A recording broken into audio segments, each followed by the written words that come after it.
Okay, guys, welcome back. This will be the last one. Thank God college football is back. This will be the last one, like I said. It's going to be the Big Ten West. I'm super excited for college football to start. I don't know if this video will be up by the time the Saturday games are over. Like I said, I shot all of these on a Friday, so it will take me a long time to get all these edited and put on YouTube. So bear with me with that. It's been hard, so I'll try to get them up. I may not. I'll also have a recap of the big games and the on Monday, and a college football playoff prediction and all the division winner or all the conference winners and stuff like that. And from here on out, I'm not gonna be able to do it this week. Like I said, I've been swamped with this because I got started late. But I'm gonna be doing a preview of big games in the future, probably 7, 8 games a week. So stay tuned for that. And also, this is a sports channel, so when the MLB playoffs come up, I'll be talking about that. I'll be talking about the NFL. I'll preview those divisions, Super Bowl champion, playoff predictions, stuff like that as well. And then when the NBA season comes up, I'll talk about that as well. But we're here today to talk about the Big Ten West. It's going to be Northwestern to start out. They were 100th on offense last year with 24.2 points per game and 41st on defense with 23.2 points per game. Returning production, 72nd in the country, a 5-year recruiting average of 53rd, and they were 52nd last year. Key losses: 3-year starter Clayton Thornton. He was a game manager. He didn't lose the game, but he didn't win you the game either. He threw 22 touchdowns and 9 interceptions in his first year, but then after that, he kind of got a little bit sloppy. 32 touchdowns and 27 interceptions combined the next 2 years. They also lose wide receiver Flynn Nigel, led team in receptions and yards, and they only return one O-lineman, Jared Thomas, a redshirt senior. Key returning, though, they returned a stud at running back, Isaiah Bowser, 866 yards, 4.4 yards per carry, and 6 touchdowns. Uh, Patty Fisher and Blake Gallagher, linebackers for them. Patty Fisher is going to be a first-round NFL pick if he wants to come out after this year. They combined for 243 tackles last year. They also get back defensive end Joe Gaziano, 7.5 sacks and 12 tackles for loss. And then J.R. Pace, he was the first in interceptions with 4 and third in tackles. They also get redshirt or transfer quarterback Hunter Johnson, who was a 5-star recruit at Clemson, and he is the first 5-star recruit Northwestern has ever had. If he would have been enrolled at Northwestern, he would have been the first one they've ever recruited and got signed there. But he transferred, but he's still their only 5-star recruit they've ever had. Their highest was a 4-star, and he wasn't really even close to a 5-star. I have this team going 8-4, so a little bit better than last year. If they win the bowl game, they could be 9-4. I have a loss at Stanford, which I think they can win that game, but I have a loss there because I've already done the Pac-12 and I have it down, so it's written as note. I can't change it. They have a bye week, then they play UNLV. That's a win. Michigan State, win. Loss at Wisconsin and loss at Nebraska. That's really too hard back-to-back road games. A bye week, a loss to Ohio State, win versus Iowa, win at Indiana, win versus Purdue, win versus UMass, win versus Minnesota, win versus Illinois. So they roll off, 1, 2, 3, 4, 5, 6 wins in a row. So that's good to end your season like that after losing 3 in a row. So 8-4 for Northwestern. I'll move on to Iowa, who was 9-4 last year and 5-4 in the Big Ten. Their offense was 44th in the country at 31.2 points per game and 11th on defense at 17.8 points per game.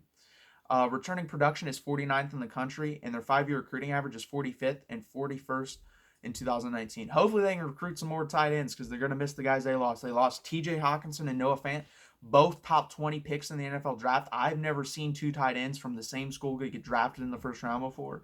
I don't know when the last time that's happened. I'm sure it's happened before, but that's crazy. They were the 2 leading receivers. They were also first and second in touchdowns, so they were their weapons. They were who they passed the ball to. They like to run a lot of 2, 3 tight end formation sets, play action out of that, bootlegs out of that. They're going to miss them. They also lose safety Amani Hooker, led team in tackles, and safety Jacob Gervais, who was second in tackles. So you lose both your leaders in the secondary at safety, and they're both 1 and 2 in tackles. That's a big loss. And they're both tied in lead with 4 interceptions. Like I said, big playmakers on the back end at safety. They're going to miss them. Key returning, though, the return quarterback Nate Stanley. And I've heard a lot of people talk about him as a really good pro prospect. We'll have to see. To me, 10 years ago, 15 years ago, I would agree because that's the type of offense they run in the NFL they did back then. Iowa's type of offense.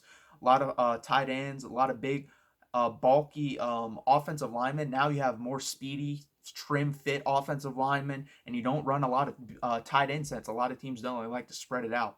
Now, if you can get a freak tight end like a Noah Fant and just spread them out wide and have him be a 6'5" mismatch out there, that's a different story. Um, but we'll see about Nate Stanley. I'm not sure yet. He had 26 touchdowns, though, so that's good. They also returned running back Mekhi Sargent, 901 yards and 10 touchdowns from scrimmage. They also returned A.J. Espinosa, 10 and a half sacks last year, 16 and a half tackles for loss. He's going to be a first-round pick. He's a fantastic defensive player. I think it's between him and Kenny Willekes for Big Ten Defensive Player of the Year on the defensive line. Also, Chase Young, totally forgot about that. He could be in there as well. I think it's those three chasing that award. 4 of the 5 offensive linemen return, and they have the best tackle duo in the country with Alaric Jackson and Tristan Riffs. Both are probably going to be first round picks. And Kirk Ferentz has been there 21 years. He's produced 18 offensive linemen to the NFL. That's a pretty good number for a school like Iowa, and a pretty good ratio for Kirk Ferentz being there 21 years. I have them going 8-4. I have a win versus Miami of Ohio, wins versus Rutgers, loss at Iowa State, a bye week, wins versus Middle Tennessee, loss at Michigan, win versus Penn State, win versus Purdue, loss at Northwestern, a bye week at Wisconsin. I think they'd lose that game if they didn't have the bye week, but I'm taking them. That's two like-minded teams going at each other. Both like to run the ball down your throat and play great defense, and I'm taking Iowa in that one. Then I have a win versus Minnesota, a win versus Illinois, and a loss at Nebraska to end the season. So 8-4 for them. Wisconsin is the next team we'll talk about.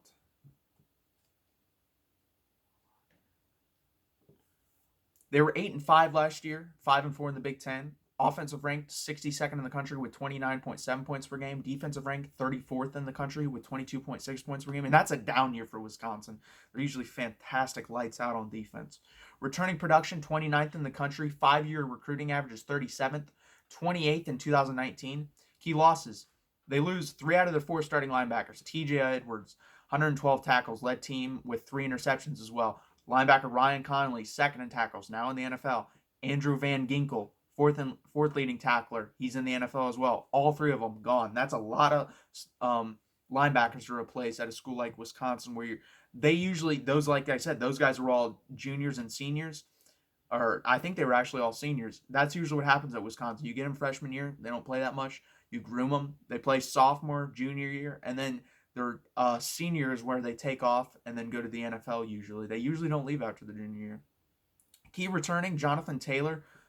What can you say about this guy? This guy's probably a debate for best running back in college football. I don't think it's a debate. I think he is the best. I think Travis Etienne's probably second.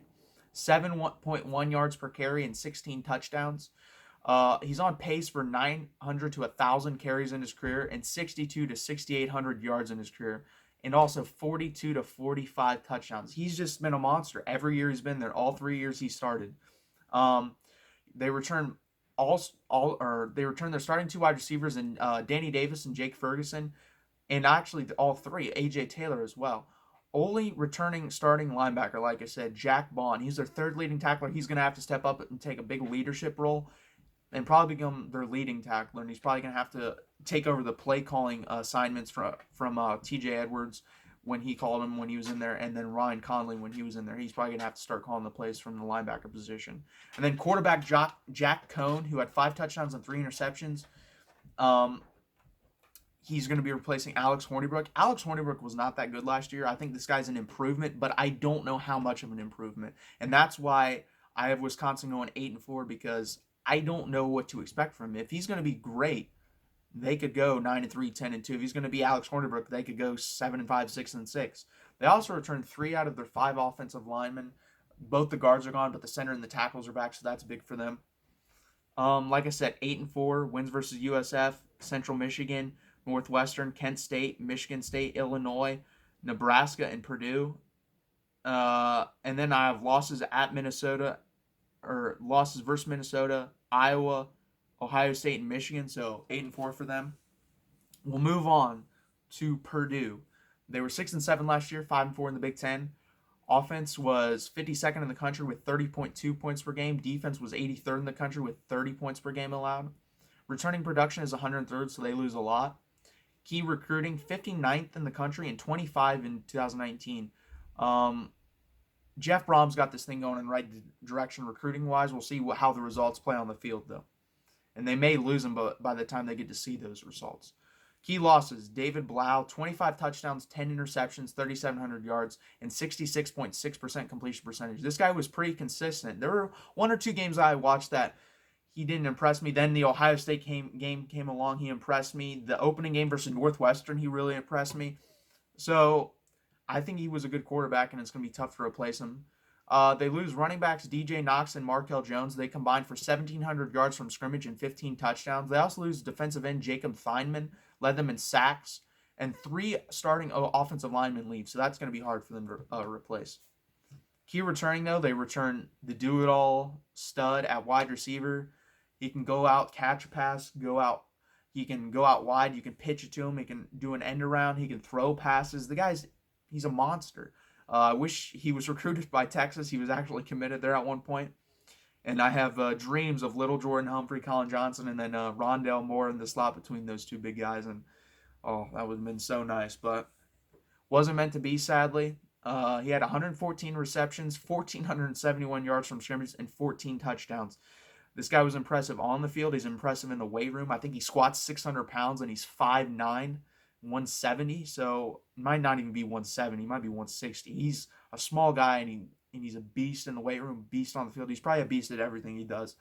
They also they get back all 3 leading tacklers on defense. Linebackers Marcus Bailey, Derek Barnes, and safety Navon Mosley. Then you get a guy that I think is underrated, and I think will probably be in the NFL, Lorenzo Neal. He's the son of Lorenzo Neal, who was a fullback for the San Diego Chargers, and a hell of a one at that. Then they also have quarterback Elijah Sindelar.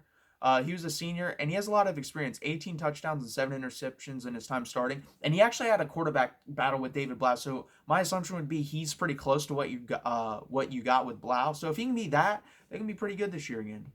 I have him going 5-7 though, so pretty much, yeah, almost the exact same. They went 6-7 last year, lost their bowl game. So I don't have them reaching a bowl game this year. Wins versus Nevada, wins versus Vandy, wins versus TCU, wins versus Maryland, win versus Rutgers. And that's it. That's 5 wins. Sorry, I thought I had another one. So 5-7 there. The team that we'll be talking about next is Minnesota. They went 7-6 last year, 3-6 in the Big Ten, 65th on offense, 28.9 points per game, 59th on defense with 26.5 points per game allowed. Returning production is 10th, so they return a lot. They were actually the youngest team in the country in 2018 out of all of college football. Key losses, though, Blake Cashman, now in the NFL, 104 total tackles, 15 tackles for loss, which is tied for first. Safety Jacob Huff was second in tackles. Only 1 starting offensive lineman returns, and it's the right tackle. But they all have some experience, though, so that's a good thing. Key returning, quarterbacks Zach Annexstad and Tanner Morgan. Zach Annexstad, when he did play, he impressed me. When I watched him, I was like, he's okay. And then they told me he was a freshman walk-on. For a freshman walk-on, he had a hell of a freshman year, I think. Even 9 touchdowns, 7 interceptions. That's a very good freshman year for a freshman walk-on, especially at a place like Minnesota. They went 3-4 with him at starter, and then they went to Tanner Morgan, who threw 9 touchdowns, 6 interceptions, but he went 4-2, and he's actually going to start this year for him. Wide receiver Tyler Johnson, NFL player, going to be first or second day draft pick. 78 receptions, 1,169 yards, and 12 touchdowns. All 3 starting wide receivers return. Running backs Muhammad Ibrahim also returns 1,160 yards, 5.7 yards per carry, and 9 touchdowns. Along with the other 2 running backs that played, they get all 3 of them back. They get their 3 starting wide receivers, 3 running backs that played. They also get linebacker Thomas Barber back, who will probably have to step up as their leader and fill in for Cashman. I have them going 7-5. I was higher on them before I looked at their roster. I think they need 1 more year. I think this team can be competing for the Big Ten West next year. I have wins versus San Diego State, Fresno, Georgia State, Purdue, Nebraska. Yeah, I have them beating Nebraska. Rutgers, Wisconsin. I think, like I said, there's always a team that you're not expected to lose to that you lose to. I think for Nebraska, that's going to be Minnesota. Speaking of Nebraska, we're going to get to them next. 4-8 and 3-6 in the Big Ten last year. 58th in the country on offense with 30 points per game. 88th on defense with 31.2. Returning production is 93rd in the country. Their 5-year recruiting average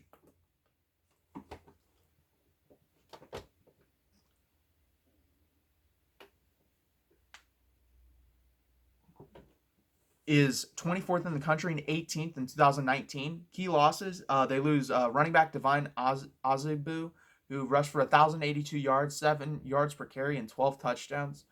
They also lose their best wide receiver in Stanley Morgan, who had over 1,000 yards and 7 touchdowns. Luke Gifford, their linebacker, was first in sacks with 5 and tackles for loss with 12.5. They also lose safety Aaron Williams, third in tackles. And they lose both the they keep their left tackle and right tackle, but everyone else graduated in between there, the guard, center. Returning, they get back what seems to be a spicy pick for Heisman, a trendy pick, Adrian Martinez. He's a stud. I just don't think he's going to win the Heisman this year, even though I do have Nebraska doing pretty well. He had 3,200 yards total last year, 2,600 yards passing, 600 yards rushing, 25 total touchdowns, and 8 interceptions. Running back Maurice Washington, who is suspended for the first game, and he may miss more. He's actually in trouble for breaking a pornography law in California, so we'll see if he even plays this year. But he had 455 yards rushing and 7 touchdowns. He's a former 4-star recruit. Wide receiver J.D. Spielman's going to have to fill in for Stanley Morgan, and he did a pretty good job last year, 818 yards. But their third guy, this is the problem. If he doesn't step up, the next closest guy after that only had 245 yards. So Stanley Morgan and him combined for 1,900, and the next guy only had 245. So that's going to be an issue if he doesn't step up and take the place of Stanley Morgan. Linebacker Muhammad Berry had 112 tackles. He'll be back this year. I have this team going 10-2. I tried to find more losses, but I couldn't. This schedule's very easy. They play South Alabama, win. Colorado, win. NIU, win. At Illinois, win. Ohio State at home, win. Northwestern at home, win. Loss at Minnesota. Yes, a surprise loss, but I had to pick it. Like I said, I'm not choosing this team to go 11-1, not this year. I just think there's too many holes right now on the defensive side of the football. I think the offense is going to be very good. I think it's going to be elite. Then they have a bye week, a win versus Indiana, a win at Purdue. Then I have a loss versus Wisconsin, which gives you 2 losses, and then you beat Maryland at Maryland, and then you beat Iowa, so that puts you at 10-2. In contention for this division, we'll have to see what I choose, who the winner is. See who the winner is in that college football playoff and conference championship winners. Stay tuned for that. Illinois went 4-8 last year, 2-7 in the Big Ten, 93rd on offense, won 26 points per game. Defense, they were 126 with 39.4 points per game. Returning production is 16th in the country. Their 5-year recruiting average is 54th, and last year was 53rd. And I really hope they do better because I like Lovie Smith, and I think he got shafted out of the Tampa Bay Buccaneers job. He didn't deserve to lose his job after an 8-8 season. That made no sense to me, especially in his second year. Key losses, leading tackler, linebacker Delshawn Phillips had 95 tackles, and he also led with 4 interceptions, so that's a huge loss. And then 4 out of the 5 O-line starters are gone, except Alex Polzweski. He moves from right guard to right tackle, so hopefully he can do that. Otherwise, that might be a long year for them. They'll pretty much be like having 5 starters on the offensive line. That's going to be really hard to get out from under. Key returning linebacker Jake Hansen tied for first with 95 total tackles with Delshawn Phillips, who left. And then defensive lineman Bobby Roundtree, 13.5 tackles for loss and 8.5 sacks. He'll probably be a pro at some point. Those are very good numbers. He also had the most passes defended. Now, that's an issue. If you have a defensive lineman with the most passes defended, that either means one of 2 things. Your secondary absolutely is terrible, which is the case, I think, with Illinois. Or this guy's like J.J. Watt, where he just puts his hand up and knows where the ball's going and swats it. He anticipates, and sometimes even dekes you, where he'll look like he's rushing them back up and swat the ball down. We'll see this year if that was the case. Last year definitely was. Quarterback, though, I think they're going to get much better here. They got Brandon Peters. It's probably the best quarterback they've ever had. Recruiting ranks-wise, he was a 4-star recruit, and it's probably Best quarterback I can remember, other than Juice Williams, who was there a long time ago, the last time they beat Ohio State, which I think was in 2007. I was with Rashard Mendenhall. That's the last time I remember Illinois being any good. Um, he played a decent amount with Michigan. He had 110 attempts with 4 touchdowns and 3 interceptions. But like I said, he doesn't have to be great. And if he can give you 17, 18 touchdowns, 10 picks, that's fine, and that'll be good enough. I'm a lot higher on Illinois this year, and it's because I like Lovie Smith. I think that's the reason why I'm going 6-6. This probably won't be the case. They'll probably be 4-8, but I have them going 6-6. Wins versus Akron. They have a very easy schedule to start out too, which helps. At UConn, win. Win versus Eastern Michigan. Loss versus Nebraska. Bye week. Win at Minnesota. Loss versus Michigan. Loss versus Wisconsin. Win at Purdue. Win versus Rutgers. Loss at Michigan State. Loss at Iowa, and then I have a loss versus Northwestern. So that puts them at 6-6. I hope you guys liked all these videos. Please hit that like button and subscribe so I can keep this going into the future. Like I said, I'm gonna start talking about all the sports when MLB playoffs start to come up. I'll talk about that. NBA comes around, I'll talk about that.